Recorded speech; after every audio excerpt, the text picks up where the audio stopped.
Session Deus Caritas Est, juillet 2012. Les conditions de possibilité du retour de Dieu dans le cœur des hommes, par Père Bernard, modérateur de la famille missionnaire de Notre-Dame. Notre dernière journée a une perspective missionnaire. Il ne suffit pas de bien connaître l'encyclique Deus Caritas, nous devons comprendre l'urgence de l'apostolat de l'amour. Cet apostolat est irrésistible, disait Mère Marie-Augusta. Au terme du grand jubilé de l'an 2000, Jean-Paul II a appelé tous les baptisés à être témoins de l'amour. Cette mission nous paraît être la première et la plus importante condition de possibilité du retour de Dieu dans le cœur des hommes. Ce que Marie Renard disait hier est vrai. La sexualité n'a aucun sens si Dieu est complètement évacué. Donc, il est important ce retour de Dieu est fondamental. Si tous les baptisés vivaient en vérité de l'amour de Dieu et aimaient comme Jésus, beaucoup d'hommes de bonne volonté seraient conquis par l'amour de Dieu. Pourquoi n'en est-il pas ainsi ? Ne serait-il pas bon de relire les lettres de Jésus aux 7 églises dans l'Apocalypse pour retrouver l'énergie d'amour qui nous permettrait de réaliser cette irremplaçable mission de témoin de l'amour? Nous avons souvent rappelé le dernier grand appel de Jean-Paul II quelques semaines avant sa mort, « Levez-vous, allons ». Cet appel, c'est évident, s'adressait aux baptisés occidentaux endormis et tièdes. Benoît XVI à Madrid était lui aussi bien conscient des difficultés, oppositions, contradictions qu'allaient rencontrer les jeunes en notre Occident matérialiste et relativiste. Et c'est pour cela qu'il les a mis en garde, tout en les encourageant. N'ayez pas honte du Seigneur, n'ayez pas peur d'être catholique. Nous vivons le temps du combat particulièrement intense contre Jésus et son Église. Benoît XVI a utilisé le mot de christianophobie pour le décrire. Et Benoît XVI, c'est le poids des mots. Il n'utilise pas un mot à la légère. Donc si lui-même a utilisé le mot de christianophobie, c'est que vraiment on est dans un temps de christianophobie. Nous ne devons pas perdre courage. Éclairés par le chapitre 12 de l'Apocalypse et par l'évangile de Saint Jean, nous savons que Jésus a déjà vaincu le monde et que la femme triomphera du dragon rouge et des 2 bêtes. Ce temps nous demande davantage de développer le courage. Jean-Paul II, dans son dernier livre « Levez-vous, allons », a appelé ses frères évêques au courage, afin de ne pas céder à la peur, utilisée par les dictateurs. La peur, donc, pour faire taire. Ne nous engageons pas dans la voie de la violence, cependant. Dans son avant-dernier livre, Mémoire et identité, Jean-Paul II se demandait « Existe-t-il une limite au pouvoir du mal ?» On a l'impression aujourd'hui que ce pouvoir du mal est illimité. La réponse de Jean-Paul II était convaincue. Oui, il y a une limite au pouvoir du mal, c'est la miséricorde divine. Mais qu'est-ce que la miséricorde divine? Sinon, l'amour de Dieu. Dieu lui-même. Notre pape Benoît XVI est bien dans la même logique que Jean-Paul II. En donnant comme première encyclique Deus Caritas Est, il indique clairement aux baptisés et à tous les hommes de bonne volonté que le seul remède aux maux de notre monde est Dieu lui-même, Dieu qui est amour. Il n'a pas cessé de le rappeler depuis son élection pontificale. La mission la plus urgente de l'Église est donc le retour de Dieu dans le cœur des hommes. Au terme de son voyage apostolique en France, il a déclaré « Les temps sont propices à un retour à Dieu ». Alors, j'ai recherché, en préparant ce dernier texte, dans les textes officiels de Benoît XVI, en France cette phrase et je ne l'ai pas trouvée. Et cela me fait découvrir que le pape, puisque Monseigneur Ginami, qui est un ami et qui travaille justement à la secrétairerie d'État et qui travaille pour les textes du pape et pour les envoyer dans le monde entier, donc me disait que le pape ajoute sur les textes qui sont écrits, que la secrétairerie d'État lui fait passer. Le pape ajoute, et donc son travail à lui, c'est de, chaque fois que le pape a donné une homélie, c'est de revoir le texte qui était écrit avant et de rajouter les mots que le pape avait donnés. Eh bien, cette phrase-là n'a pas été rajoutée. Et c'est avant de repartir de la France, à l'aéroport, à Tarbes, que le pape a dit « Les temps sont propices à un retour à Dieu ». Et je pense que ça, c'est une grande prophétie, grande prophétie importante. Pourtant, tout semble dire le contraire. Le mal envahit tout, la violence, la haine, l'immoralité ne cessent de s'étendre, mais le pouvoir du mal n'est pas illimité, sa limite est Dieu lui-même. Mère Marie-Augusta disait en 1948, « Le temps presse, les démons sont déchaînés à travers ce monde perverti. Les cœurs sont pleins de désirs de vengeance, de crimes horribles, et cependant, au milieu d'eux, s'élève droit, fort, impératif, l'amour. C'est Jésus dans ses amis fidèles. Jésus a beaucoup d'amis sur la terre, mais combien sont faibles. Ces paroles prophétiques sont toujours d'actualité, nous en sommes convaincus. Elles révèlent la première condition de possibilité du retour de Dieu dans le cœur des hommes, que les amis de Jésus ne soient ni faibles ni timides, mais courageux et zélés pour vivre et témoigner de l'amour de Dieu. Je voudrais reprendre au début de cette dernière journée des extraits des discours de Benoît XVI lors de son voyage apostolique en France en 2008. Il me semble qu'il nous serait grandement profitable spirituellement de relire et de méditer ce que ce grand pape a dit à la France. Avec les jeunes, le 12 septembre au soir 2008, il disait « Vous allez recevoir une force, celle du Saint-Esprit qui viendra sur vous, alors vous serez mes témoins. L'Esprit nous met intimement en rapport avec Dieu, chez qui se trouve la source de toute richesse humaine authentique. Tous vous cherchez à aimer et à être aimés. C'est vers Dieu que vous devez vous tourner pour apprendre à aimer et pour avoir la force d'aimer. L'Esprit qui est amour peut ouvrir vos cœurs pour recevoir le don de l'amour authentique. Confiez-vous à l'Esprit Saint pour découvrir le Christ. L'Esprit est le guide nécessaire de la prière, l'âme de notre espérance et la source de la vraie joie. L'Esprit Saint vous fait approcher du mystère de Dieu et vous fait comprendre qui est Dieu. Il vous invite à voir dans votre prochain le frère que Dieu vous a donné pour vivre avec lui en communion, humainement et spirituellement, pour vivre en Église donc.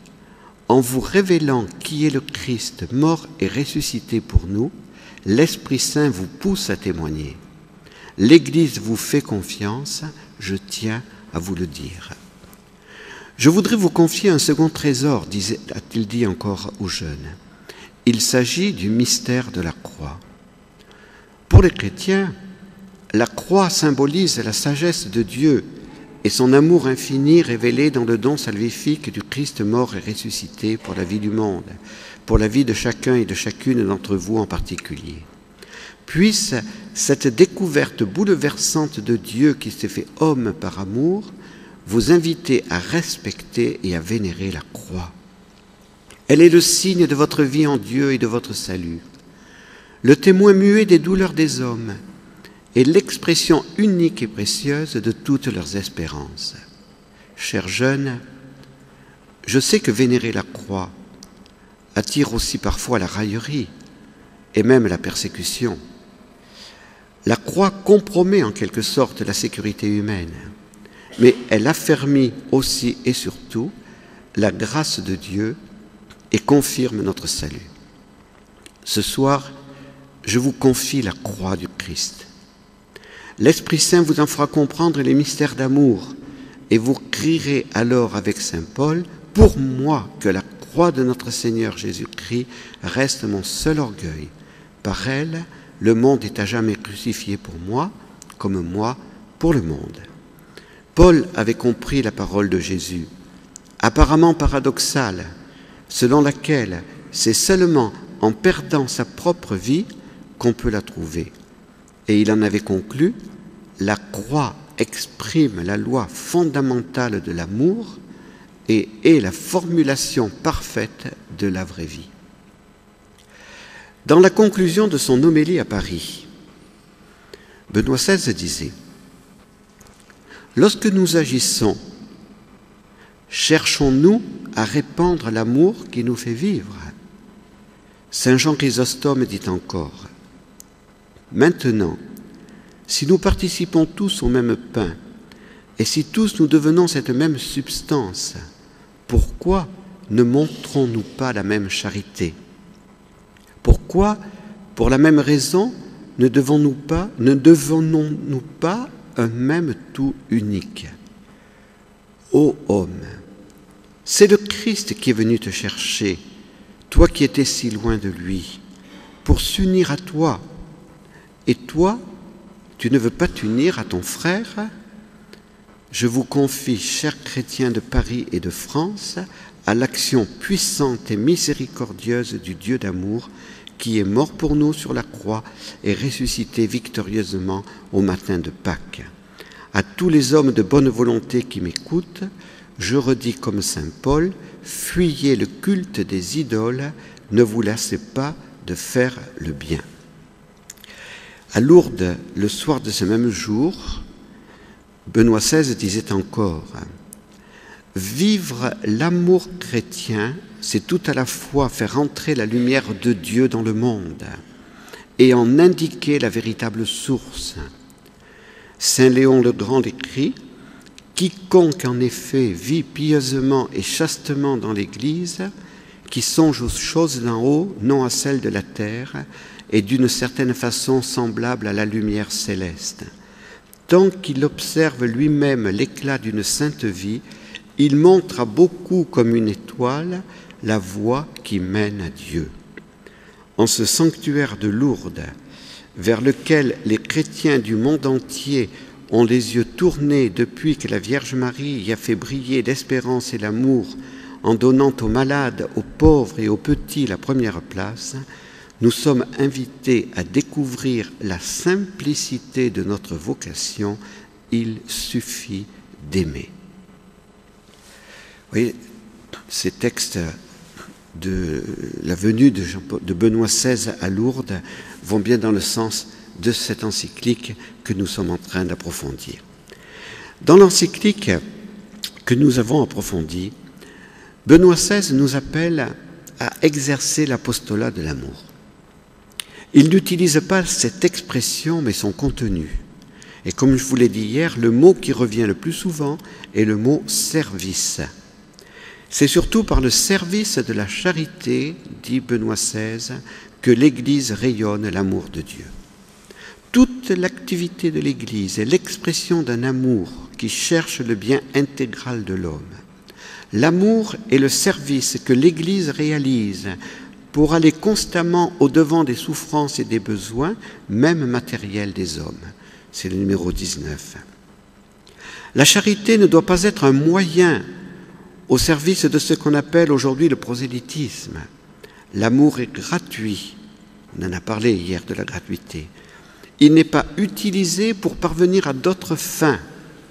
Celui qui pratique la charité au nom de l'Église ne cherchera jamais à imposer aux autres la foi de l'Église. Il sait que l'amour, dans sa pureté et dans sa gratuité, est le meilleur témoignage du Dieu auquel nous croyons et qui nous pousse à aimer. Le chrétien sait quand le temps est venu de parler de Dieu et quand il est juste de le taire et de ne laisser parler que l'amour. Il sait que Dieu est amour et qu'il se rend présent précisément dans les moments où rien d'autre n'est fait sinon qu'aimer. Il sait que le mépris de l'amour est mépris de Dieu et de l'homme et qu'il est la tentative de se passer de Dieu. Par conséquent, la meilleure défense de Dieu et de l'homme consiste justement dans l'amour. La tâche des organisations caritatives de l'Église est de renforcer une telle conscience chez leurs membres, de sorte que par leurs actions, comme par leurs paroles, leurs silences et leurs exemples, ils deviennent des témoins crédibles du Christ. C'est le numéro 31C de l'encyclique, et je trouve que ce passage est très lumineux et qu'il est véritablement un programme d'action pour chacun d'entre nous. Benoît XVI n'a pas beaucoup utilisé le mot « mission » dans son encyclique. Il ne l'a pas oublié cependant. Il parle de la mission de tous les baptisés. La charité doit animer l'existence entière des fidèles laïcs et donc aussi leur activité politique vécue comme charité sociale. Numéro 29. Il a souligné aussi la mission des évêques. Récemment, le Directoire pour le ministère pastoral des évêques a approfondi de manière plus concrète le devoir de la charité comme tâche intrinsèque de l'Église entière et de l'évêque dans son diocèse. Et il a souligné que l'exercice de la charité est un acte de l'Église en tant que tel et qu'au même titre que le service de la parole et des sacrements, elle fait partie, elle aussi, de l'essence de sa mission originaire. Numéro 32. Notre modèle parfait, enfin, est la Vierge Marie, la mère qui nous montre ce qu'est l'amour et d'où il tire son origine, sa force toujours renouvelée. C'est à elle que Benoît XVI a confié l'Église, sa mission au service de l'amour. L'Eucharistie est la source du service de l'amour. Tout cela a été dit hier, bien évidemment, dans les témoignages. Mais il est important de citer ce que le pape dit au numéro 17 de son encyclique. Dans l'histoire d'amour que la Bible nous raconte, Dieu vient à notre rencontre. Il cherche à nous conquérir jusqu'à la dernière scène, jusqu'au cœur transpercé sur la croix, jusqu'aux apparitions du ressuscité et aux grandes œuvres par lesquelles, à travers l'action des apôtres, il a guidé le chemin de l'Église naissante. Et de même, par la suite, dans l'histoire de l'Église, le Seigneur n'a jamais été absent. Il vient toujours de nouveau à notre rencontre par des hommes à travers lesquels il transparaît, ainsi que par sa parole dans les sacrements, spécialement dans l'Eucharistie.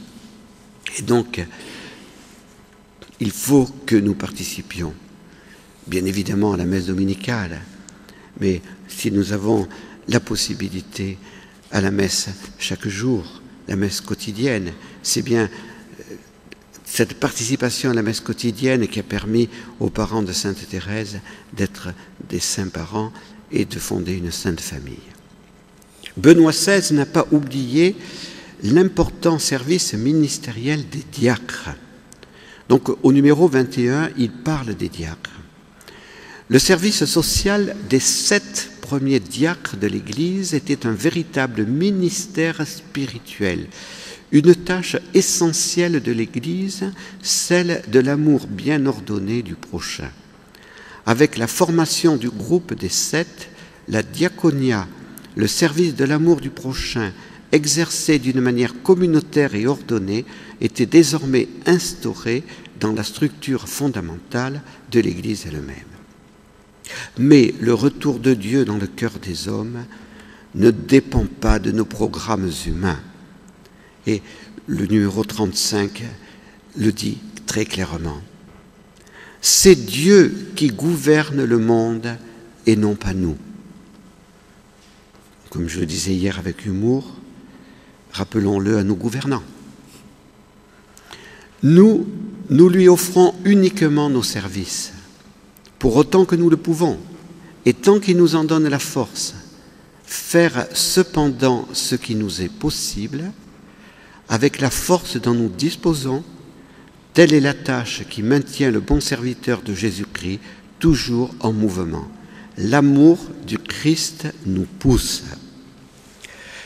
Une petit exemple qui peut nous aider pour notre mission, parce que c'est vrai, que pouvons-nous pour changer ce monde?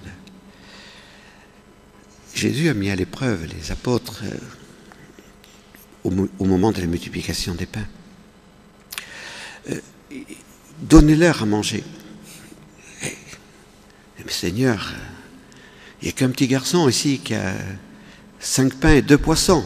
Qu'est-ce que cela pour tant d'hommes? Comment allons-nous faire? Eh bien, le petit garçon a donné ses 5 pains et ses 2 poissons, et Jésus a fait le reste. Il a multiplié tout cela.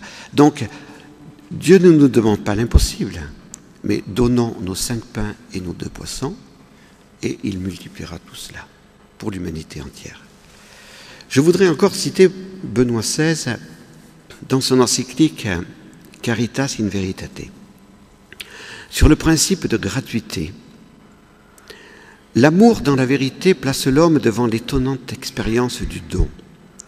La gratuité est présente dans sa vie sous de multiples formes qui souvent ne sont pas reconnues en raison d'une vision de l'existence purement productiviste et utilitariste. L'être humain est fait pour le don. C'est le don qui exprime et réalise sa dimension de transcendance. L'homme moderne est parfois convaincu à tort d'être le seul auteur de lui-même, de sa vie et de la société. C'est là une présomption qui dérive de la fermeture égoïste sur lui-même, qui provient, pour parler en termes de foi, du péché des origines. Cette même encyclique se conclut par cette ferme conviction. La plus grande force qui soit au service du développement, c'est un humanisme chrétien qui ravive la charité et se laisse guider par la vérité en accueillant l'une et l'autre comme des dons permanents de Dieu. L'ouverture à Dieu entraîne l'ouverture aux frères et à une vie comprise comme une mission solidaire et joyeuse. Inversement, la fermeture idéologique à l'égard de Dieu et l'athéisme de l'indifférence, qui oublie le Créateur et risque d'oublier aussi les valeurs humaines, se présentent aujourd'hui parmi les plus grands obstacles au développement. L'humanisme qui exclut Dieu est un humanisme inhumain. Seul un humanisme ouvert à l'absolu peut nous guider dans la promotion et la réalisation de formes de vie sociale et civile dans le cadre des structures, des institutions, de la culture et de l'éthos, en nous préservant du risque de devenir prisonniers des modes du moment.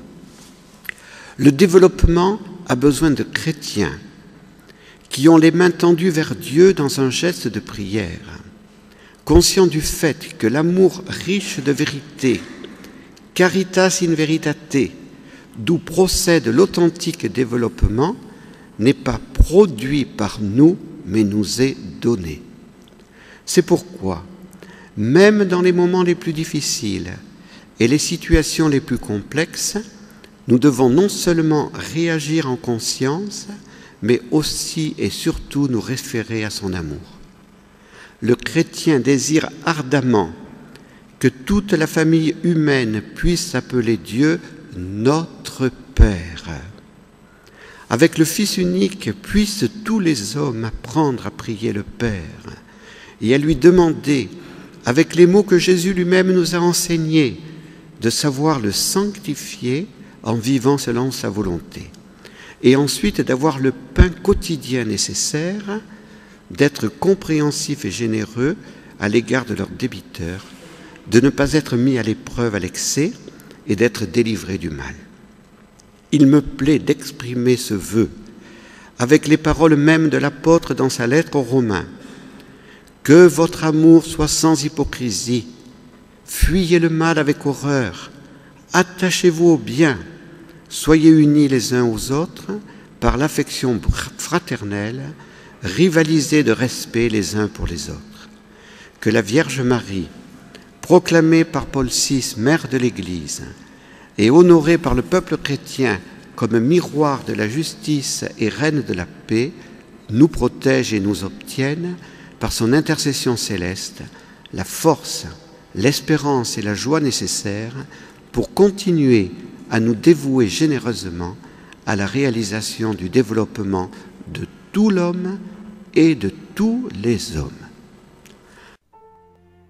Retrouvez l'intégralité de la session, texte, audio, vidéo sur le site http://session.fmnd.org.